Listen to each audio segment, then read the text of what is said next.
Coming up on Tech News Weekly, it's just me, Jason Howell, speaking with four awesome people this week. We talk about the Colonial Pipeline ransomware hack and what it means for infrastructure threats in the future. Will Facebook actually end up releasing its Instagram for Kids product, dubbed Instagram Youths? I don't know. Time will tell. IoT might get a little less complicated in the near future thanks to the new Connectivity Standards Alliance.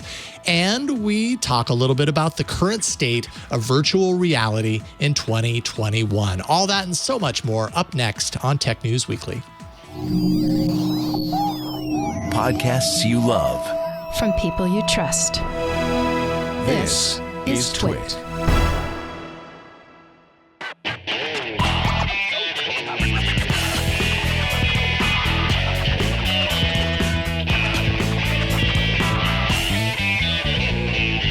This is Tech News Weekly, episode 183, recorded Thursday, May 13th, 2021. This episode of Tech News Weekly is brought to you by NAREVA. Getting your audio ready for meetings back in the office? Well, NAREVA audio is designed for distancing. It automatically adapts to new room configurations, so you're ready for the new normal and whatever comes next. Learn more at nareva.com/twit. And by ItsProTV. Get the IT certifications you need to be successful in your current role or future career. Visit itpro.tv/TNW for an additional 30% off all consumer subscriptions for the lifetime of your active subscription, and use code TNW30 at checkout. And by Command Line Heroes, a podcast that tells the epic true tales of developers, programmers, hackers, geeks, and open source rebels who are revolutionizing the technology landscape. Search for Command Line Heroes anywhere you listen to podcasts and download it today. Hello, welcome to Tech News Weekly. This is the show where we talk to people who are making and breaking the tech news. I'm Jason Howell.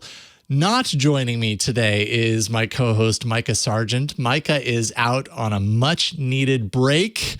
Apparently, since he started at TWiT, a little over like a year and a half ago, I think, I'm guessing there, but he hasn't taken much of a vacation yet. So it's time for him to step away and get some needed time away from working. So Micah, I hope you're enjoying yourself. We should see Micah back on the show next week. But we've got four awesome interviews, so why don't we dive right in? Last week, you probably heard about it. A ransomware attack hit the Colonial Pipeline, self-proclaimed America's energy lifeline, if that tells you anything about the importance of this pipeline. That has since increased the price of gasoline pretty significantly. I've definitely noticed it, and served as yet another warning sign of just how vulnerable important infrastructure is to these kinds of attacks. And joining us to talk about what exactly happened, kind of what to expect going forward as well, is Roger Cheng from CNET. It's been a while. Welcome back to the show, Roger. Thanks for having me. Yeah, it's always great to get you on. I appreciate your time. And this story is super important. We've been talking about it on the network all week long.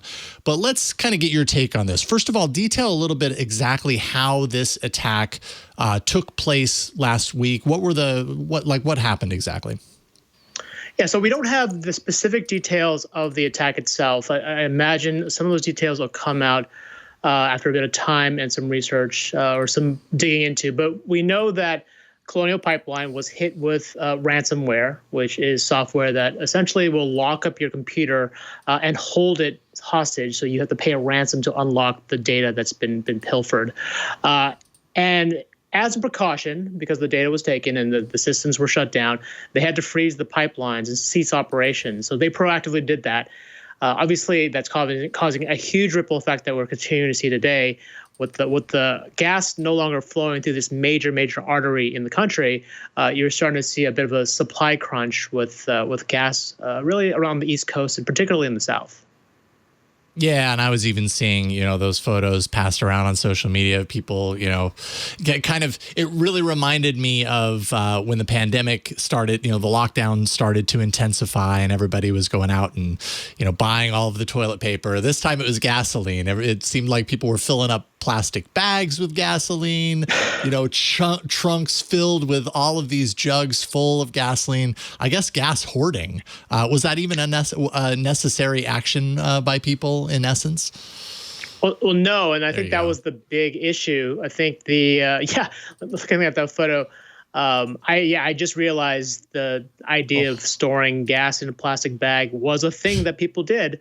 The comparison to the beginning of the coronavirus pandemic was very apt. This is a sense that it was a normal supply chain that was actually that was working normally, but because of the panic buying, because of the hoarding, it has caused a shortage. It's sort of a self-fulfilling prophecy here, where people were freaked out about a possible shortage, went out to buy gas and buy more gas than they should have, and thus causing the shortage. So you saw a number of officials, state officials, federal officials, go out and say, just buy your gas as you normally would, as you would normally need it.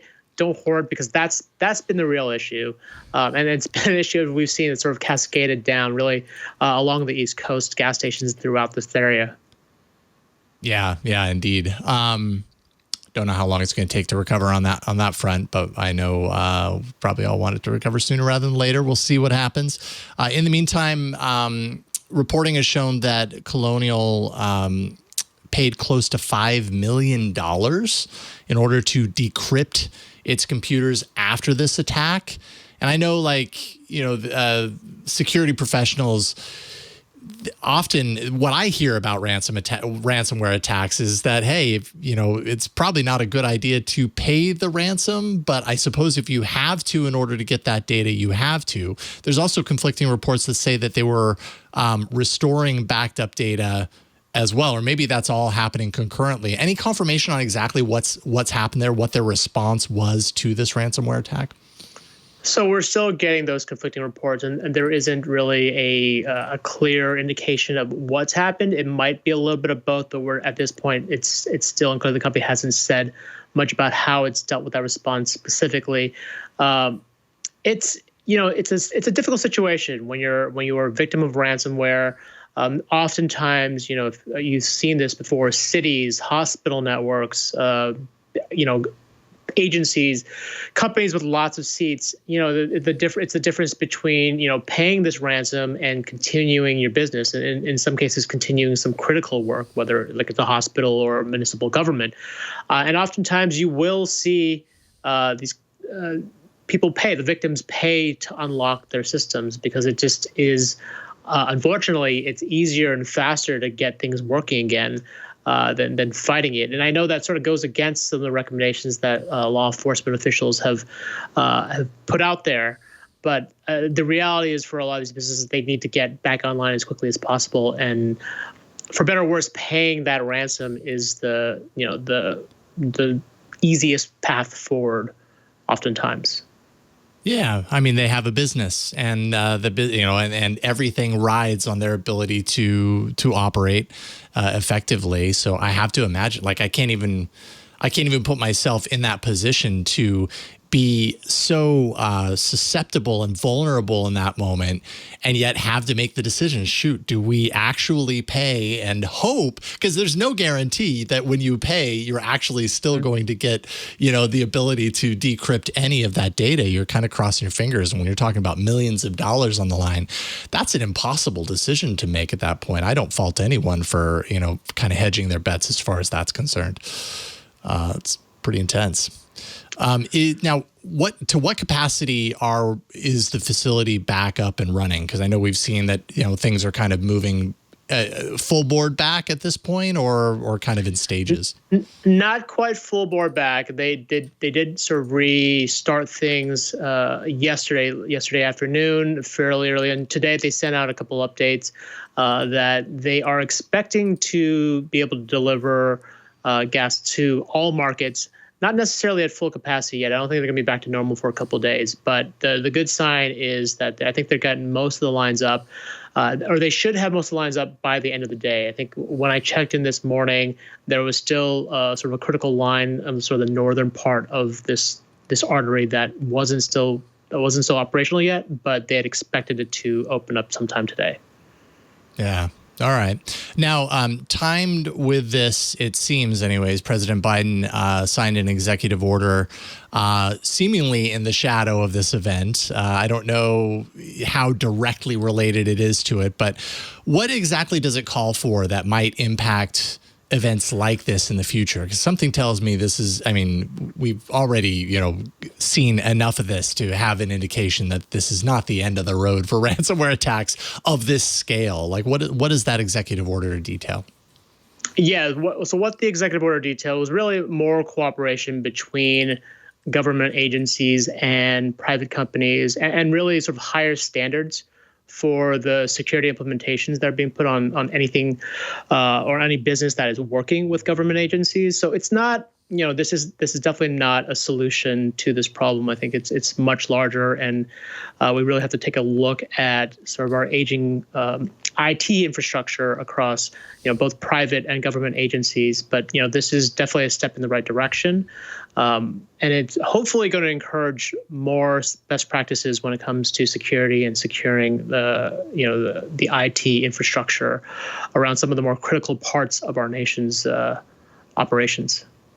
Yeah, and that right there just seems to be the crux of it all, right? Like, these systems were built however many years ago, not with this sort of attack or this sort of vulnerability in mind, yet here we are. And how do we encourage these, the systems built around such critical infrastructure to be updated to a point to where they can survive or can prevent or protect themselves from attacks like this and other ones that, we haven't even heard of yet, that haven't even happened. Who knows what the future holds as far as that's concerned. What do you think this means for infrastructure going forward? Because CNET also wrote an article about the power grid, the U.S. power grid, and the threats faced there and what that impact could be. I mean, it's major. What do you think this means for infrastructure going forward?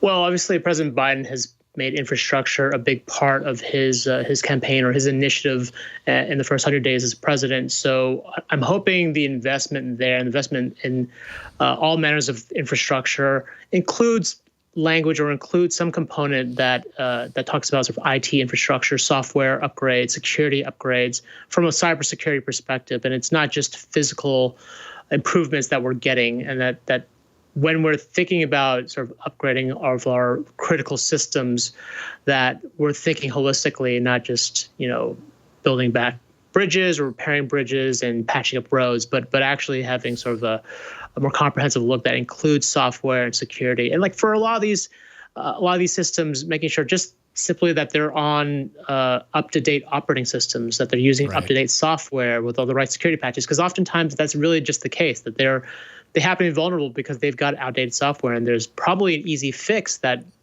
people have just overlooked because it isn't a priority until it's a crisis.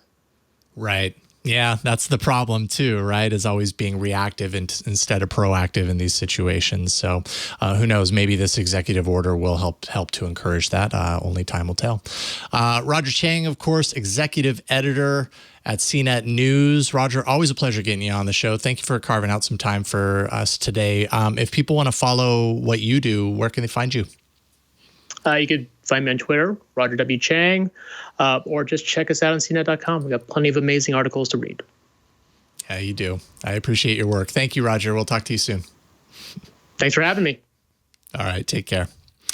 All right, up next, Instagram Youth is what it's called apparently internally at Facebook.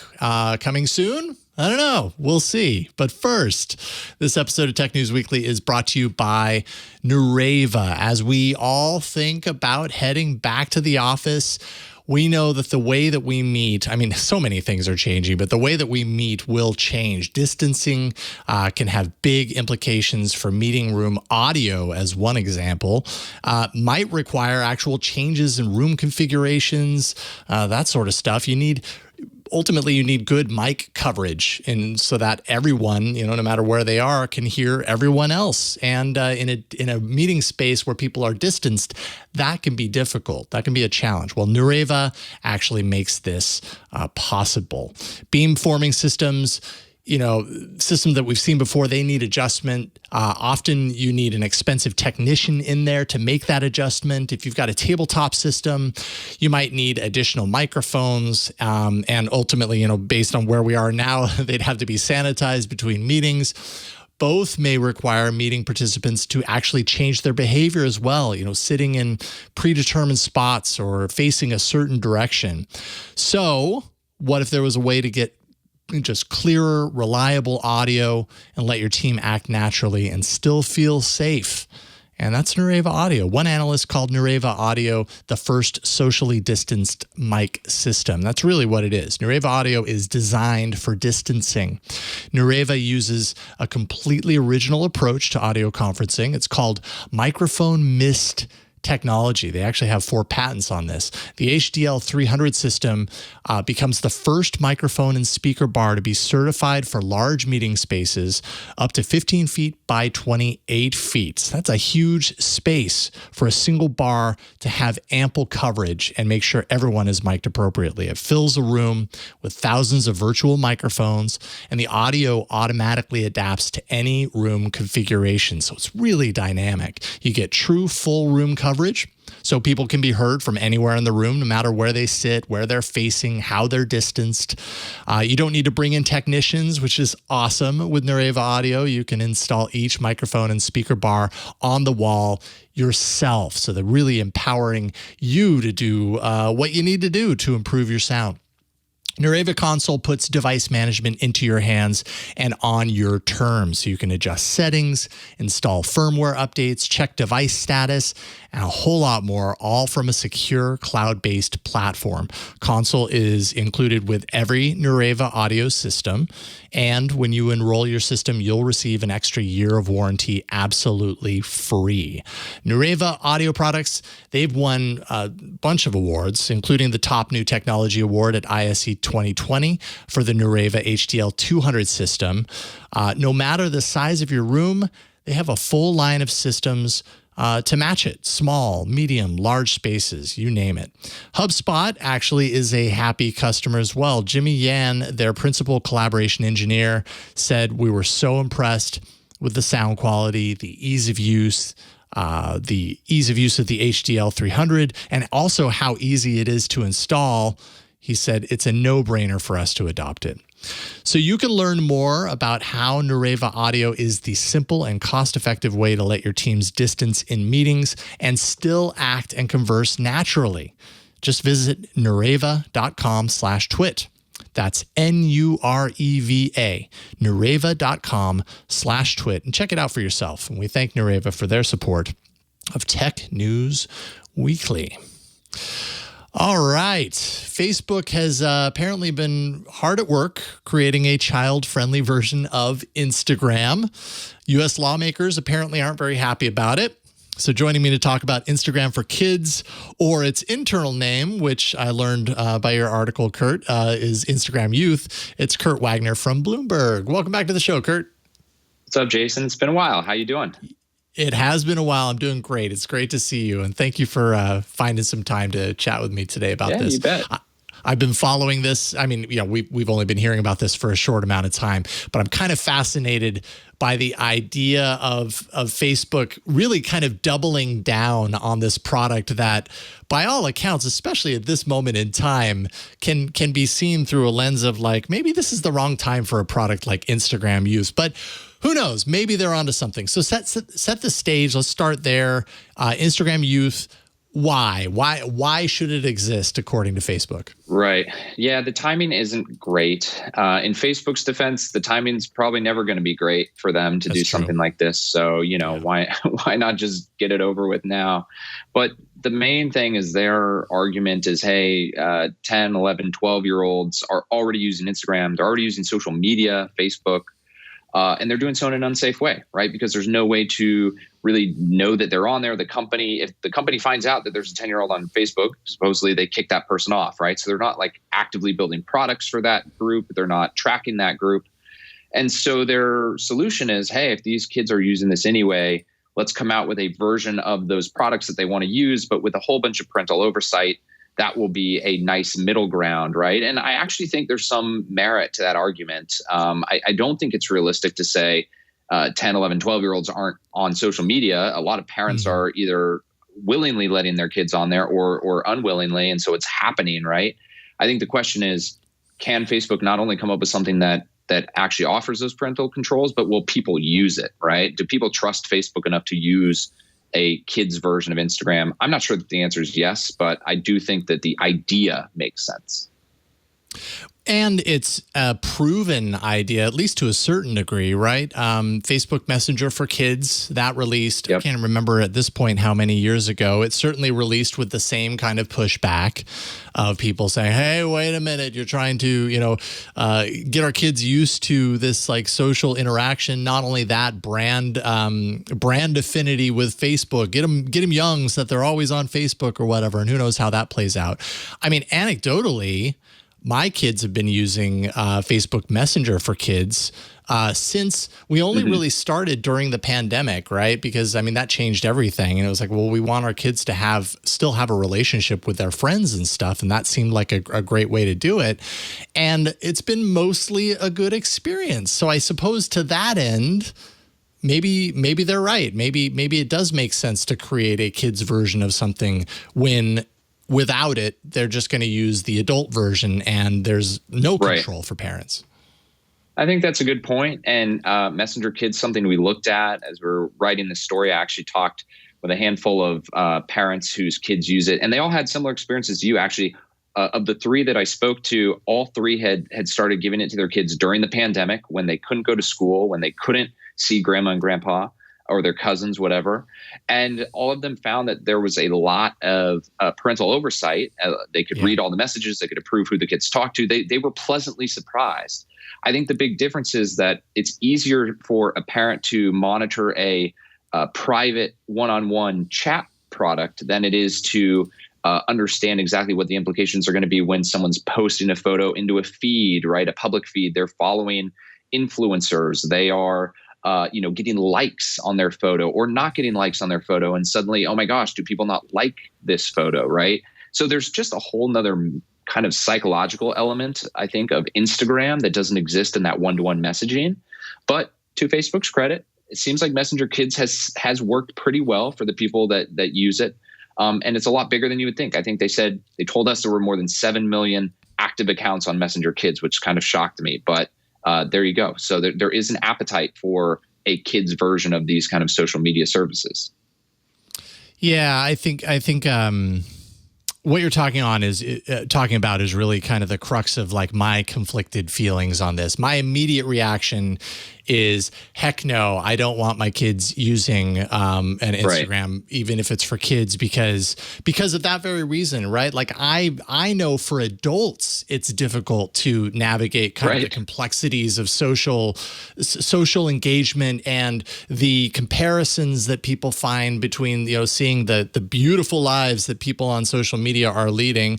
Mind you, they're only posting the good things. That's what we are pretty certain of. Right.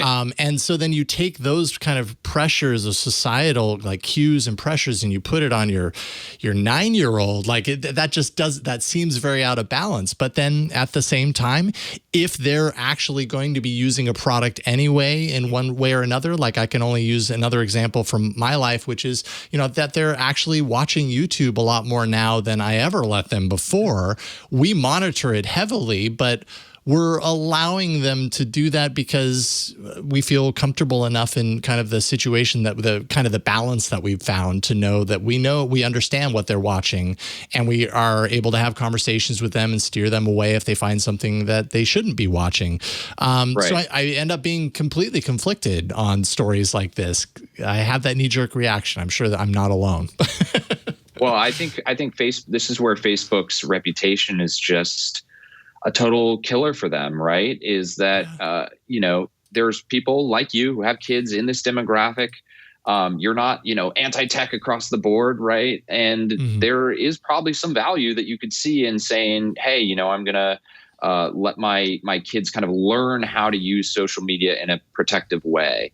At the same time, you hear that it's from Facebook and your initial reaction, not you specifically, right? But our initial reaction as society is, oh, of course, I'm never going to let my kid use that because it's a Facebook product and Facebook can't be trusted and they've got privacy issues and their intentions are not pure, right? That's the biggest one is like, what are they really trying to get at? They can't possibly be just trying to fix this kind of like weird gap in between, being 10 and being 13 on social media. So I think that's where this really comes to hurt Facebook is they just haven't positioned themselves to be the proper steward of this type of a product. And so as a result, I I think it's going to be a really tough slog for them. I don't think this is going to work very well because of that.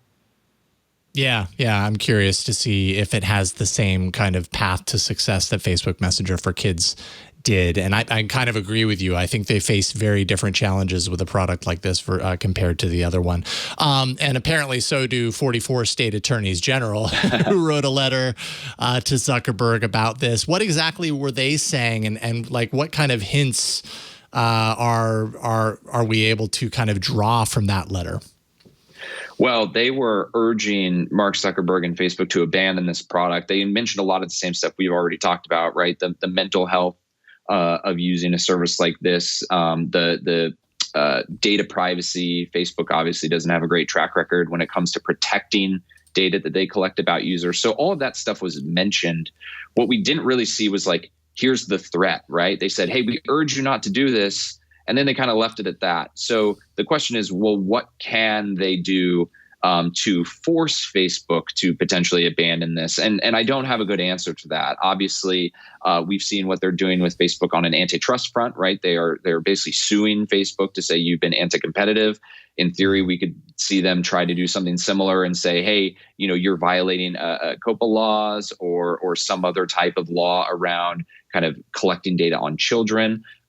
So I don't know what they're going to do. This felt to me more like a warning shot, like, hey, we noticed what you're building. We're not happy about it. Now is your chance to fix it before we take the next step, whatever that may be. But what was funny about the letter, the timing, was that came out on Monday. Friday of last week is when our story came out, which was, I believe, titled something like Facebook won't apologize for Instagram youth. So here you have Facebook saying, we're building it. We're not going to say, sorry, we're building it. We think it's a great idea. And 2 days later, you have 44 state AGs saying, hey, guys, pump the brakes. Otherwise, you'll be hearing from us again. Yeah, no question. Now, as far as the kind of restrictions that might be in place for an app like this, I mean, obviously, Facebook says they're working with experts in child safety, child development, a whole slew of experts to, in their minds anyways, create a responsible product. But we also have COPPA rules that are in place to provide certain safeguards as well. So, I mean, knowing all of those things, what are some of those protectionary measures that Facebook is planning to implement? Do we know about that? We don't know the specifics, but we can guess based on what they told us, which is that they want it to feel very similar to Messenger Kids in terms of the parental oversight. And what we have on Messenger Kids is we have parents who approve everyone that their child can communicate with, right? So they can say yes or no to every private message. They can then review those messages. Kids can't delete them either. So if your kid is doing something that's inappropriate, they can't just delete it and hide it from you, which is, I think, a good thing. And what we know here is that Facebook wants there to be a very similar vibe for this Instagram product. They are even talking about building one dashboard behind the scenes. So if you're a parent, you could monitor both Messenger Kids and Instagram Youth from kind of the same dashboard as a parent. So I think we can kind of infer what Facebook wants to do. But part of the problem here, right, is that we're having this discussion without the details. And so Facebook can't come out and say, here's exactly how we're going to protect these things, because they haven't decided yet. And in the meantime, we're seeing, state AGs or elected officials come out and say, this is a terrible idea. Facebook has no game plan. They haven't answered any of our questions. And so they're kind of getting this free runway right now to really go after the company because it's just too early. I don't think Facebook intended to be talking about this product so early. It just kind of got out. It leaked out early because of a BuzzFeed scoop a few weeks ago. Right. Yeah, and I'll be curious to know like what the release, what their intended release date for something like this is. Is it sometime this year, or are we so far ahead that we, I suppose there's the possibility that it absolutely just doesn't happen. That Facebook could face enough blowback on this in the interim that they do not end up releasing something like this. Although, like you said, they kind of feel like, it kind of doesn't matter. They're going to do it anyways. And I wouldn't be surprised there either. Yeah. Kurt, always a pleasure talking with you. Thank you so much for hopping on today to talk a little bit about Instagram youth. Kurt Wagner writes for Bloomberg.com. If people want to follow you online, where can they find you? Yeah, I am on Bloomberg, obviously, and then I post most of my stuff to Twitter. I'm at Kurt Wagner 8 on Twitter. So give me a follow, please. Right on. Thank you, Kurt. Always a pleasure. Thanks, Jason. Take care of yourself. Yeah, man. Take care. Bye. All right. Talk to you soon. All right. Up next, Stacey Higginbotham. Yes, she was already on This Week in Google yesterday, but she's going to join me today to talk about the complicated world of IoT and how it might be getting just a little bit friendlier, maybe. We'll see. But first, this episode of Tech News Weekly is brought to you by ItsProTV. If you're considering a career in IT, or maybe you're currently employed in one of its many fields, you should know about the importance of certifications. Certification, of course, it proves to employers or to employers that you don't have yet, future employers, that you have the skills and the knowledge for the job. And because tech is constantly evolving, certs only last so long. So it's important that you stay on top of the recertification process and that you're aware of updates. That way you don't have to take the latest exam if you fail to recertify in time. Certifications are one of the reasons why ItsProTV can be vital to your career. ItsProTV can get you both certified and recertified in CompTIA, Cisco, Axelos, Microsoft, and more, so much more. They'll tell you how long a cert will last and even give you the tools to complete it. ItsProTV gives you a well-rounded educational experience. They've got virtual labs, practice tests, fun, entertaining teachers that they like to call edutainers. They're not going to bore you. And they have fun making sure you know your stuff because they love it. They love this stuff. They just have fun because they enjoy IT. And that's who you really want to learn from. Somebody who really enjoys IT is going to teach you what you need to know, and you're going to be engaged throughout the process. One reviewer actually said, ItsProTV is hands down the best LMS sites I have used. I have ascertained 4 certs using ItsProTV. This reviewer said the edutainers are the best in my experience. And I mean, there are tons of awesome reviews for ItsProTV. You can find them on their site. ItsProTV has 7 studios, over 5,800 hours of amazing video training that you can find. They're constantly adding and updating their content every day. That way you're getting all of the latest information, of course. And the best part is your training can happen anytime from the comfort of your own home on your own schedule. So you can stream ItsProTV's courses live. Of course, they have them there on demand as well, worldwide. You can get to that any way you like, really. Chromecast, Roku, Apple TV, PC, iOS, Android apps. And May happens to be Cloud Month at ItsProTV. They have training on all 3 major cloud providers. So AWS, Azure, GCP, that's a Google Cloud platform. And, so you should rush over there and check that out. And if you're interested in learning IT or getting certified for the IT job you want, you are absolutely going to benefit from ItsProTV. So start or advance your IT career today. Go to itpro.tv/TNW and make sure and use the code TNW30. You'll receive 30% off all consumer subscriptions. That's itpro.tv/TNW. And do make sure and use that code TNW30. Like I said, you'll get an additional 30% off for the lifetime of your active subscription. And it tells them that you heard about ItsProTV through Tech News Weekly. ItsProTV, build or expand your IT career and enjoy the journey. We love those guys. Thank you so much, ItsProTV, for your support. All right.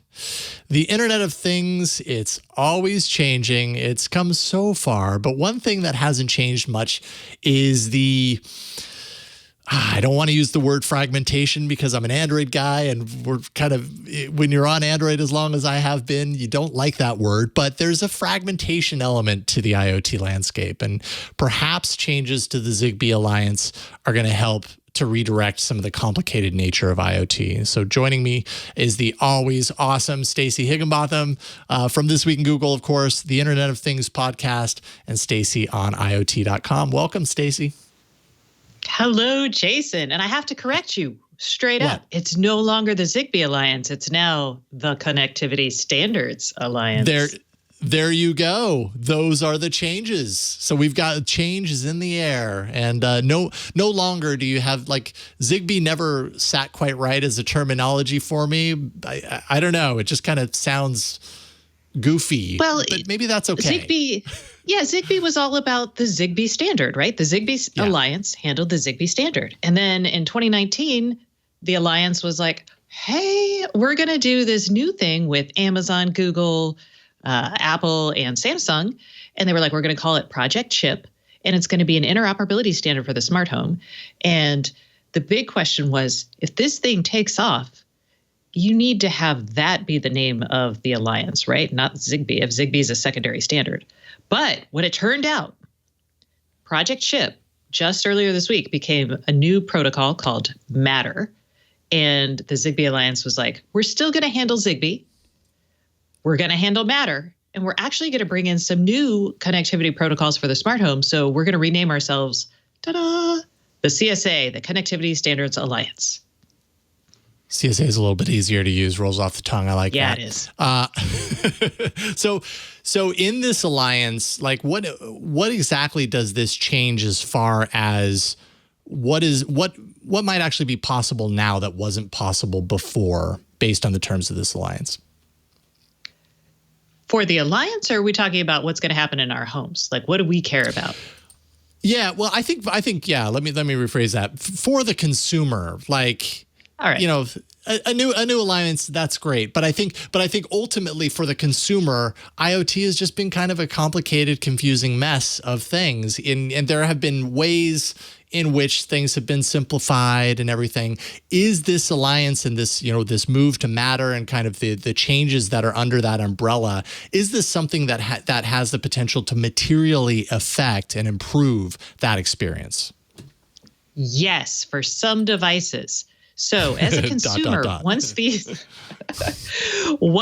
devices are out, and they won't actually be available, the earliest we'll see products on shelves that are Matter certified is going to be towards the end of this year, because the certification doesn't even get released formally until fall, and then early next year. So just so y'all know, that's where we're at. But what you can expect is that if you buy a Matter compliant device, it will work with other Matter compliant devices. You no longer have to say, hey, is my Nest thermostat going to work with HomeKit? Or does this sensor I want to buy work with Amazon's ecosystem, or is it only Google?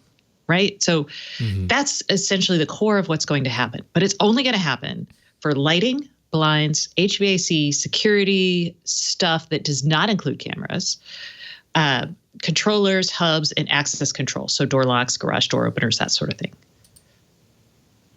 Okay. And you, so obviously I produce This Week in Google. So I heard you talk a lot about this on yesterday's episode. Jason. So no, it's okay. But I mean, that's part, you know, some of the questions that I had were related to that. One thing that you mentioned had to do with hubs and the importance of hubs in kind of allowing for this kind of tighter or neater integration. Why is that? Why does the existence of a hub improve this scenario? Well, so eventually you may not need, all smart homes have to have a brain, right? Because some of the things you're controlling, like sensors, they don't have enough computing power on their own to think for themselves. So when I think of there's hubs, and that I think of as the brains of a smart home. So it could be something like a SmartThings hub, or it could be like, you know, a Pi running Home Assistant. It could be, I don't know, your Amazon Echo could be a hub. So, or your phone even. So all of those are hubs. But then there's also bridges. And bridges are a little different. All they do is they speak one protocol, like Bluetooth and Wi-Fi. And you plug that in, and your Bluetooth devices talk to the hub. Your Bluetooth devices talk to the bridge, and then the bridge talks to your Wi-Fi network and gets it out to the cloud. So in the Matter world, you could have both of those things. And the hub will be important because it's going to be your brains. And you can pick whatever brains you want as long as they're Matter certified, and they'll talk to any other Matter devices. But you're also going to need some kind of bridge for like your existing devices. So if you've got a bunch of like I have a bunch of Philips Hue Zigbee-based light bulbs that talk to a Philips Hue. They call it a hub. I want to die on this terminology here, but and that converts Zigbee to Wi-Fi so I can remotely control my lights. Well, Philips says, or Signify, the company that owns Philips, says that they're going to update their bridge/hub for Matter compliance. So now all of my light bulbs will be Matter compliant as well. I'll be able to control them in a Matter with other Matter devices. Does that make sense? Was that overwhelming? Yeah. No. I mean, it does illustrate kind of the ongoing complexity of IoT and, just the really for like a consumer that just wants a smart home. I think that consumer would prefer to just have one thing and everything does that one thing, or everything speaks that one language, whatever. Yes. If you're like a new consumer you're like, finally, I'm here, like next year, you're like, this summer, I'm going to get into the smart home. You can waltz yourself into Best Buy and you're going to be able to look for the Matter logo. And if the Google display has it, and we don't know how Google, Amazon, and Apple are going to roll this out. Apple, for example, on their HomePod Mini already supports Thread and Wi-Fi, which are the two protocols, the radios that Matter's going to work with. So let's say you're like, oh, I have a HomeKit or a HomePod Mini at home, and Apple has announced that that's now Matter certified and like updated it. Then you can walk into any Best Buy or Home Depot and buy any Matter certified light bulb or thermostat, and it's just going to work with that thing. You're not going to have to do weird account linking setups on your device. It's going to be, you'll provision those things onto your network, and then those things will be able to talk to your HomePod. Actually, Apple, it's going to be very similar to actually how Apple's current setup works. That sounds delightful. If things work that easily, then I'm entirely on board. So then, and what you're saying as far as the hubs are concerned, because I'm a house with Hue bulbs as well. So we've got Hue bulbs in almost every room. We've got the hub downstairs, and Hue is just one example. Where am I going with this? Ultimately, there are devices that are already out, Hue being one example, that will be kind of backwards compatible or will be flashed in order to work with this new standard. Likely to see others outside of Hue as well, I imagine. I hope so. I mean, really, you're going to have to ask the people who make your devices. Philips Hue has been one of the most proactive about telling us that they're going to push for this. And even during all the standards work, the Signify team was really pushing for things to be software upgradable. So that's good. And for something to actually be upgraded, there's a couple things that need to happen. It needs to have the right radios. So it has to have the ability to be Matter compliant. It also needs to have enough memory to be able to hold the update in memory and switch it over. So some of your cheaper devices may not be future-proof that way. And the manufacturer has to want to do it. Yeah, right. Don't forget that. Yeah, that's pretty important as well. You also mentioned something yesterday about Google I/O and kind of having some expectations around Google I/O or possibly some tie-in. What, like, if you had to guess, like what would you anticipate there?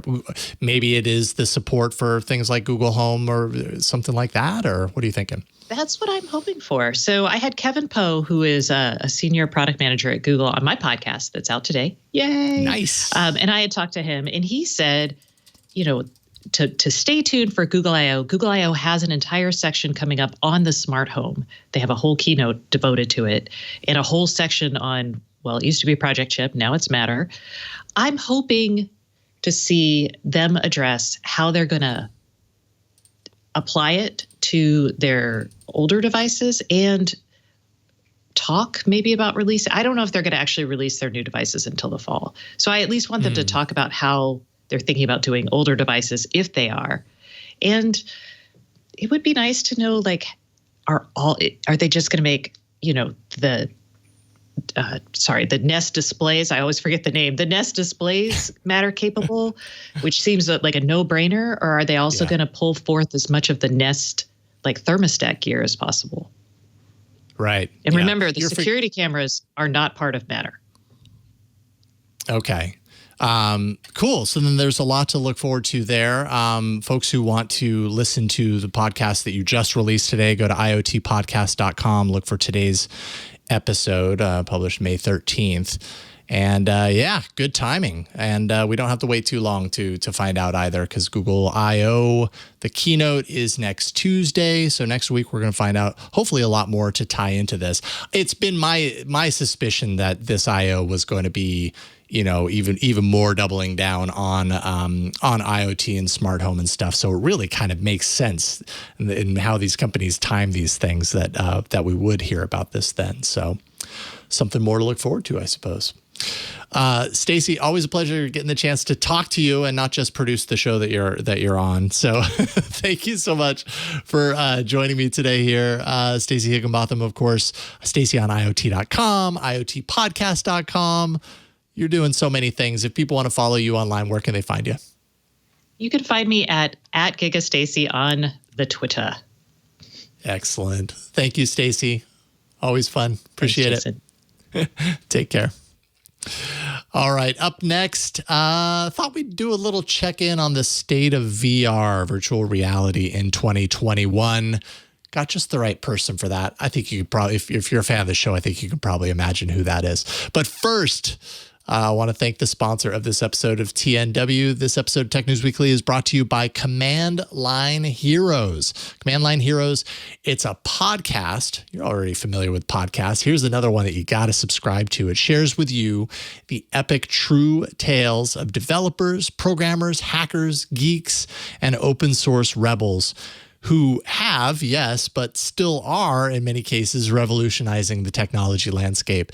Season 7 is out now. It's been out for, a few weeks now, and it's pretty awesome in the sense that it explores a super important year, as you can see, 1995. It was obviously the start of so much of what we take for granted now. The dot-com boom was in full effect at that point. A lot of things really had to come together for the internet to succeed. As complicated as it is, a lot of people did a lot of things to make it happen. And so this is the season 7 of Command Line Heroes is really all about exploring that year and the people behind the internet's success. Long before you could hop on GoDaddy to grab a domain name, there was a woman you'd have to call. Her name, Elizabeth Jake Feinler. She was the keeper of all domains. Episode 1, fantastic episode. I love the kind of combination of technology and history. Episode 1 features a conversation with her. She's now in her 90s, about how she managed the internet and how her team needed to create the DNS. But you get a lot of other really cool insight. Web design took a while to become a career. Now it's, fully formed, but it got a big boost in 1995 when the Batman Forever website launched to promote the movie. It showed people what was possible on the web. And so you're going to hear from pioneers like Jeffrey Zeldman, the godfather of web design, who really recounts the shift that really changed the face of the web and what we see now and how it looks so different from what we saw back then. Just the idea that a web page could come to life and could offer more than just plain text on a screen. Also hear about Alta Vista, the search engine that maybe you've forgotten about at this point. Just a whole bunch, ARPANET. There's just so much detail that you learn about the historical kind of significance of the year 1995 to what we take for granted on the internet. It was a pivot point, the moment when the internet went from academic curiosity to global phenomenon. Command Line Heroes is hosted by developer and podcaster Saran Ybark, and it's just you can go out and you can check it out right now. I've really enjoyed it. Really gives deep insight into the history behind the technology, who's been a part of it, and I remember 1995 and how magical it was to get online and and surf the World Wide Web as it was. So it's really cool to kind of get the story behind that. And that's what Command Line Heroes really is all about. Check out all the incredible stories from season 7 today. Search for Command Line Heroes anywhere you listen to your podcasts. That's Command Line Heroes. You can download it today. And I think you're going to enjoy it as much as I have. Our big thanks to Command Line Heroes for their support of Tech News Weekly. All right, so like I said, to round things out, let's spend a few minutes checking in on the current state of VR in 2021. And we have the perfect person to do that with, Sam Machkovech from Ars Technica. Welcome back to the show, Sam. Hold on, I can't see you inside of my new, especially handcrafted virtual reality headset. Whoa, they've come so far. They look like hands. That's gonna be the new Apple. It's gonna be the iHand. You just see the future through your palms. That's weird. Yes. All you have to do is put your palms on your eyes and you see the future. So I saw a few kind of VR stories kind of happening in the last week or so, and thought it would be fun to talk a little bit about this. And are we at a point of progress, or are we just kind of like cruising along right now? I feel like as a technology, VR went through this like crazy time a couple of years ago where everybody was super excited about it. Right now, it's kind of like it's humming along, and I don't know if that's a good or a bad thing for the technology. I don't feel like personally it's going anywhere. I mean, I don't feel like it's going away is what I mean. Well, it's interesting enjoy right VR, now, but I don't feel like it's going away.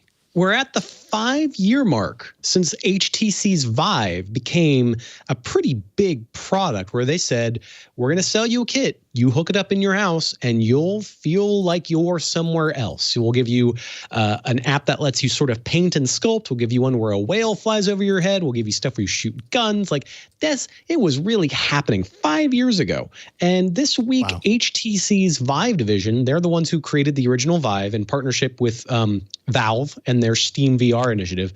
They broke off into their own thing years after, and they had a big thing called Vive Con. And there had been teases and questions of what's coming out. And their answer was 2 new headsets that are both very expensive and very clearly pointed at businesses. So I'm calling it the end of HTC's VR for the home mission, which I would say lasted about 5 years. These 2 headsets, the Vive Focus 3 and the Vive Pro 2, are both incremental jumps from prior models. The Vive Focus 3 is what we would call an all-in-one. It has processing built into it, so you don't have to hook it up to a computer. You just strap in, hit a power button, hold some controllers in your hands, and you can feel like you're somewhere else. That's very similar to Oculus Quest 2, and it has similar specs. They actually both use the same Snapdragon XR2 processor, stuff like that. But this costs $1,300 compared to the Oculus Quest 2 being $300. Now, HTC will tell you that the extra $1,000 on that price goes into things like a warranty and a much higher resolution panel and other upgrades. But it's hard to imagine going into a Best Buy and seeing both of those side by side and saying, that's definitely worth $1,000 more. And that's HTC's point. Now, I got to speak to some of their executives about ahead of this event, and they made pretty clear that it costs too much money to sell this stuff less than retail price if you don't have what they call a downstream financial model. And Oculus, the HTC exec I spoke to seemed to suggest that Oculus, which is owned by Facebook, is interested in the downstream model of harvesting data or finding out things about you or hooking you into other products. And HTC says they're more interested in focusing on business. They want to reach out to manufacturers, to architecture firms, to virtual arcades, those sorts of sales situations, and get return on investment, ROI. You know it's a good interview when someone says ROI. You know it's going to be really full of fun. But that was what the exec said is we're focusing on businesses that can get immediate money by buying virtual reality kits where, if I have a virtual reality kit, then that's shorter time doing a training or shorter time building a 3D model or all of these other sort of use cases. And that means folks like you, me, and most of the listeners on this podcast are going to say, well, that's not for me. That's not for my house. That's not for fun to share with the kids. That's not for VR chat or Rec Room or some of these other lighter fare. And then the Vive Pro 2 is their other option, which is kind of home suited, $800. has some specs that are better than the Valve Index, but not enough in my opinion. It just seems there's lots of other things that I go into at arstechnica.com about these two presented headsets, but they both really feel like they're saying, no, it's not about the house. Now, I'm going to immediately jump into Sony because we also know that Sony has a new headset coming. They had one for PlayStation 4 called PlayStation VR, very creative, and they have not named the successor. They've told us it's coming. They told us it won't be out this year, maybe next, and that it's got a new controller. And we've seen the new controller. They've been willing to say, hey, here's the new controller, and it looks like the Oculus Quest controller. It's got the joystick and grip buttons and action buttons. It looks very similar. It's a big step up from the Move controllers. As a PSVR owner, the Move controllers are just awful by comparison to what we're used to. So happy to see that. And so Sony's not making this for ROI. They're not making it to get into manufacturing. This is clearly for PlayStation, for fun in the home. So that's still happening. But now we've heard more about the plan for the headset itself. A lot of it is just confirming what we've assumed, which is that it's going to resemble Oculus Quest 2 in terms of having what's known as inside-out tracking, meaning you just put it on and it just senses the room. It senses where your hands are. You don't have to add an extra tracking box, or in the case of PlayStation, you don't have to add a webcam. There's a webcam on the PlayStation 4 version, and it stinks. And getting rid of that is a great idea. And then we have higher resolution on the panels, potentially what's known as foveated rendering, meaning it might track your eyes, it might not, but either way, it will blur the stuff you're not necessarily looking directly at. Now, resolution really matters on virtual reality to feel like you're there. So if you can strip out the pixels you're not looking at so that the ones you are looking at look extra crisp and extra real, then that not only looks better, but also means your PlayStation 5, which it'll be made for, doesn't have to work as hard. So it's sort of win-win-win-win-win. And that's the dream, is to have something that runs really smoothly and has that exclusive Sony game development prowess. All of their really good games for PlayStation VR a lot of them are first party. We had Astro's Playroom is the one that's, I would say, that's a PlayStation 5 game, but there's one called Astrobot Rescue Mission. That's the one in VR. I'm mixing these up. Essentially, so great. Cute robot in VR, super, super good. And we really hope there's a sequel there.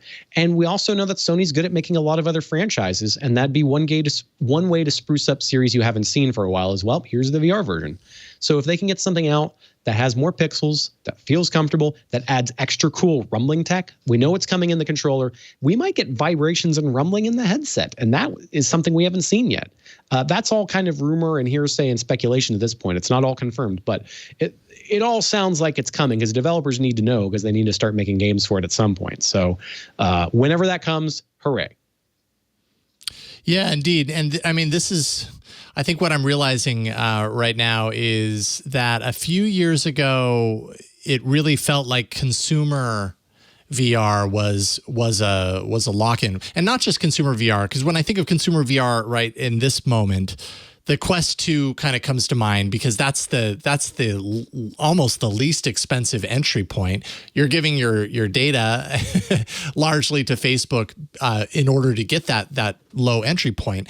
But that's a consumer version of VR that I think most people who are interested in VR but aren't like entrenched in it, that's probably the easy, like low-hanging fruit. But there's that middle category, that like $500 to $700 range, that I feel like, correct me if I'm wrong, used to be a lot more developed. That used to be kind of the competitive area, that $500 to $800 area.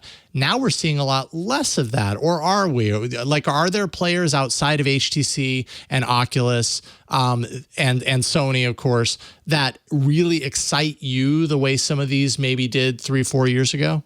Well, I wonder what's going to come from Valve again, because I'm a fan of the Valve Index. The pixels are solid. They're not as high res as the Vive Pro 2 and some of these others, but it is good enough for really, really convincing VR where, for example, you'll see some text in the virtual world and you can actually read it. It's good enough for that. HP has an even higher resolution panel called the Reverb G2. And there are some freaks out there who could attach that to Microsoft Flight Simulator, which has an early, unrefined virtual reality mode that's a little slow and chuggy. I don't recommend it if you might get sick because the world doesn't move quickly enough in the virtual. Like, you need a lot of processing power for that to work. But it's higher resolution, so if you're a Flight Simulator fan and you want to lean in on your cockpit's panels and see every button and every piece of text, that'll do it. And that is an affordable set that people really like. It's not as good for jumping up around and playing a game like Beat Saber, but it works. But I do wonder whether those companies are going to continue pushing those models, or if we're going to see more coming down to the bottom where you get those prices down, you get more people in.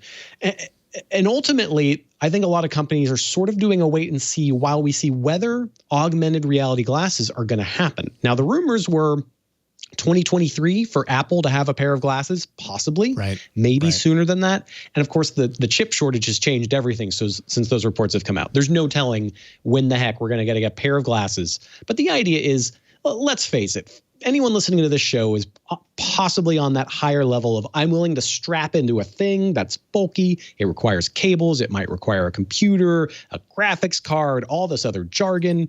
Just being able to put on a comfortable pair of glasses that combine with a smartphone and are just good enough to maybe put, I don't know, a small 3D object in the middle of the real world that I can share with other people. That, I think, is the more likely path. The problem is that all the tech that is needed to make that work and be comfortable didn't come as fast as everyone predicted. I think everyone kind of thought we'd all be wearing these sort of half-transparent glasses, kind of like Google Glass, but not nearly as socially destroying. And have that sense of, oh, we both looked at the table and there's a game and we each can use our fingers and tap it and adjust it. And the tech's not there, the prices aren't scaling down, and the chip shortage isn't going to help that at all. So in the meantime, we are in this little hovering in-between point of, okay, well, are we going to continue strapping into stuff? And Oculus Quest 2 at $300 is answering that with yes. Someone out there said, let's get the price down to that number, and we'll figure it out later. We'll bleed cash now because we'll bleed the cash because we're Facebook, and we'll figure it out later. And they sure are figuring it out later. Because here's the thing, Jason. Have you noticed in a pandemic a bunch of people saying, let's all get into an Oculus Quest and meet up for social hangouts? not in large numbers, but and one reason is that not everyone's a bunch of dorks like you and me. But the other reason is that Facebook didn't build a Facebook caliber chat and social space. They're the leaders of getting people to communicate with each other, and they have gazillions of dollars, but they kept killing all of these different chat room initiatives that they were building in private. They made one, they announced it, they said it was in beta, and then gone, and then another. There are 3 of those that have happened since all of that Facebook money went into buying Oculus for about $2 billion. They blew it. The pandemic would have been the time to have everyone go, Facebook has a cool chat room, so we don't feel as insane in the pandemic lockdown. And now we're all going outside, so I don't know who's going to figure it out. But ultimately, all of the things about VR are interesting to talk about, and they're really cool when you strap in. But there's just so many little complications here and there that we're all still waiting for, like, the thing that you strap into and it just works, and you can convince even your least tech-friendly family member to strap in and try it out. Yeah, and it's a combination of things too, right? Like the Quest is a solution that is affordable, but it carries with it a little bit of that stain of Facebook that's going to keep. Oh, it's not just away. A little stain. It's gonna keep people who are very Facebook averse are never gonna touch it. I had to kind of go through like the stages of grief, and ultimately I ended up accepting the fact that I have a dummy Facebook account, which I'm probably not supposed to have, but I do because it allows me to do that, and I literally don't use that account for anything else other than VR. I'm like, fine, if that's what I need in order to use this, fine, but I am open and would love an alternative that isn't like crazy more expensive, but has the same kind of experience, because that experience is pretty great. I have to say, I really enjoy the Quest 2. The thing that's just going to get in the way in the meantime is that splitting the diff and getting that medium price thing that we can bear with without giving Facebook our data isn't coming fast enough. Prices are not coming down fast enough. So until further notice, it is absolutely you trading your personal data security or Facebook's whims to just cancel your account at any moment because you capriciously violated the terms of service. in order to kind of strap into something that just works. So, it's hairier than I think everybody wanted. And it also isn't as busy and competitive as everyone wanted. Facebook spent a lot of money to lock some stuff down. And that's just weird. But in good news, at least, independent developers are still making stuff. There's still ways to get older headsets and strap in. But it's still a little more, all of it is still a little more first generation than I think the most staunch VR heads would have cared for if you asked them 5 years ago what things would be like right now. Sure. Yep. And I mean, the PSVR 2 or whatever they're going to end up calling it, and realizing that they're just rumors. Some of that stuff sounds really exciting if it happened. Like eye tracking, we haven't really had that much, have we? You could get little attachments or other little things, but it hasn't been a mainstream product.